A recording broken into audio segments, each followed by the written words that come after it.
یہاں پر اللہ تعالیٰ جو اہل ایمان عورتیں ہیں، جو بیویاں ہیں، اللہ نے جو مقام انہیں دیا ہے، ان کے قدموں میں جنت رکھی ہے، اللہ اکبر، وہ ذمہ داریاں کیا ہیں، یا اللہ تعالیٰ کو کیسی مومن عورت مطلوب ہے؟ جی، آپ کی اجازت سے ایک نقطہ اس میں اور بلکہ دو مختصر نقطے ایڈ ہو جائیں اس آیت کریمہ کے تعلق سے۔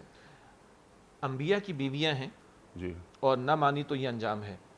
البتہ انبیاء نے اپنی ذمہ داری پوری کر لی۔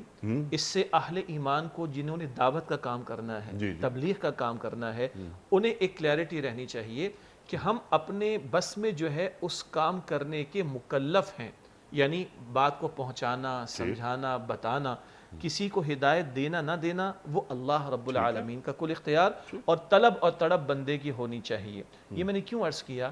بعض مرتبہ ایسا ہوتا ہے کہ جب ہم اپنے معاشروں میں دین کا کام کر رہے ہوتے ہیں تو کچھ لوگ خواہ ذرا وہ اگریسو موڈ میں آ کر، میاں پہلے اپنے گھر والوں کو تو سیدھا کر لو، اس کے بعد ہمیں بات آ کر دین کی کرنا۔